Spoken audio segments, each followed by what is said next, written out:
Bertemu kembali Mildef International Technologies Malaysia pada awal Januari umum ia akan mereka dan membina kenderaan perisan ataupun kenderaan 4x4 pacuan 4x4 untuk pasaran tempatan dan juga antarabangsa. Menurut kenyataan media yang dikeluarkan, Mildef ketika ini memberikan perkhidmatan penyelenggaraan kenderaan untuk industri pertahanan di Malaysia. Perkhidmatan lain termasuk kejuruteraan balikan pembinaan semula kenderaan dengan kepakaran dalam MRO untuk jentera berat. Kenderaan ini Mildef namakan HMA V4x4 adalah kenderaan dengan platform modular yang boleh diperincikan mengikut spesifikasi pesanan. Ia kini sedang menyiapkan dua unit prototipe untuk diuji dan dipamerkan kepada pemain di Malaysia. Mildef juga berharap dapat menembusi pasaran ASEAN dan juga pasaran serantau lain. Untuk membincangkan berkenaan dengan perkara ini, kita bersama dengan Datuk Seri Muhammad Nizam Kasa, Ketua Pegawai Eksekutif Mildef International Technologies. Datuk Seri, pertama sekali mungkin Datuk Seri boleh terangkan secara ringkas Mildef International Technologies dan juga sifat serta bentuk perniagaan yang dijalankan. Okey, Assalamualaikum warahmatullahi wabarakatuh. Mildef kita dah lebih kurang 16 tahun kita aktif semenjak pada 2005 dan sehingga kini lebih kurang 16 tahun.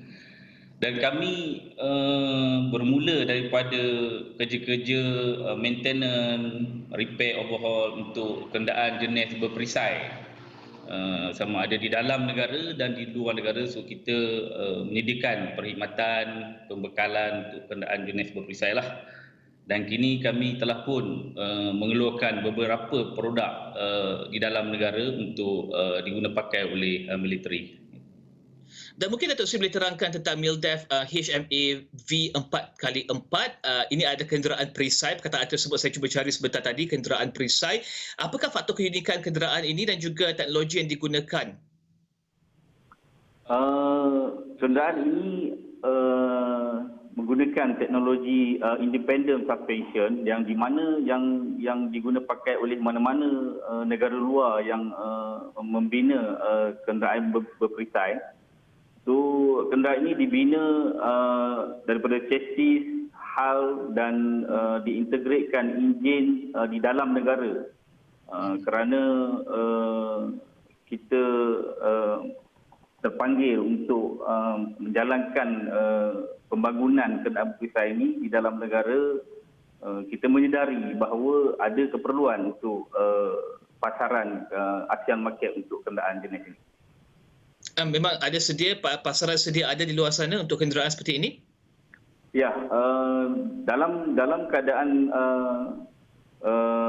teknologi terkini, kenderaan jenis perisai jenis beroda ini adalah mempunyai pasaran sama ada di dalam negara dan di luar negara. Kerana model ini senang dan mudah dikendalikan. Dan mungkin Datuk Seri boleh jelaskan kos pembangunan pada ketika ini, kerana ketika ini dua prototipe sedang dihasilkan untuk meyakinkan pembeli di dalam industri di Malaysia. Berapakah kos pembangunan ketika ini, Datuk Seri?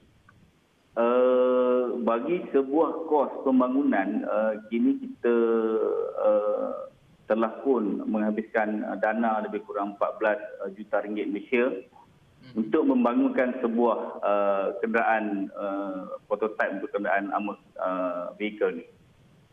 Dan jualan yang dijangka, Datuk Seri? Kita target jualan market kenderaan berperisai ini lebih kurang antara 10 ke 14 juta ringgit Malaysia. Bergantung kepada jenis dan aksesori yang dipasang lah. Unit jualan pula, Datuk Seri, bagaimana? Unit jualan kita mensasarkan setahun sehingga lebih kurang 200 unit di dalam negara dan di luar negara. Dan bagaimana pula dengan pengeluarannya pada ketika ini serta R&D, bagaimanakah ia dilakukan dan di manakah ini semua berlaku, Datuk Seri? Ketika ini R&D ini kita telah pun menjalankan yang kita akan test bersama-sama tentera di second unit. Untuk unit pertama, varian pertama kita telah pun keluarkan dan kita dah untuk testing dan kita menaik taraf untuk generasi kedua ini. So generasi kedua ni bersiap sedia untuk diuji oleh tentera dan bersiap sedia untuk dipasarkan kepada luar negara. Mungkin ringkas Datuk Seri, bilakah pengeluaran pertama secara komersial dijangka untuk kenderaan ini? Kita mensasarkan jualan pada pertengahan tahun ini untuk beberapa di dalam negara dan di luar negara. Contohnya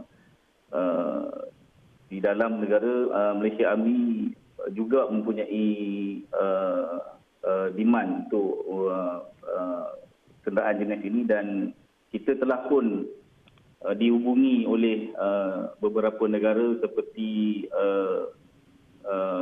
Middle East dan sebagainya, dan rakan kongsi kita untuk memasarkan kenderaan jenis berperisai. Dan mungkin Datuk Seri boleh jelaskan, selain pembinaan MILDEF HMAV 4x4 untuk pelaksanaan tempatan dan juga antarabangsa, adakah terdapat produk-produk lain yang sedang dibangunkan dan juga masih dalam perancangan? Selain daripada kenderaan 4x4, kita juga dalam proses pembangunan kenderaan 6x6, kerana 4x4 mempunyai payload yang agak lebih kurang 3 tan. Untuk 6x6 kita mempunyai payload lebih kurang 5 tan ke atas tu, dan kita selepas kita selesai untuk 4x4 dan kita mempunyai teknologi tersendiri, dan kita bersiap sedia untuk membangunkan kenderaan 6x6, dan ini dengan kerjasama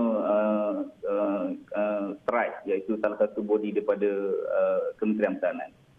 Okey, Datuk Seri, maaf, nampaknya itu saja masa kita ada untuk pagi untuk berbincangkan berkenaan dengan MILDEF dan juga kenderaan HMAV 4x4 yang dibangunkan. Itu adalah Datuk Seri Muhammad Nizam Kasar, Ketua Pegawai Eksekutif MILDEF International Technologies, membincangkan berkenaan dengan pembangunan kenderaan perisai 4x4 HMAV 4x4, dan itu adalah laporan saya untuk Niaga Awani pada hari ini. Teruskan bersama kami di Astro Awani untuk perkembangan lanjut dalam dan juga luar negara. Salam hormat.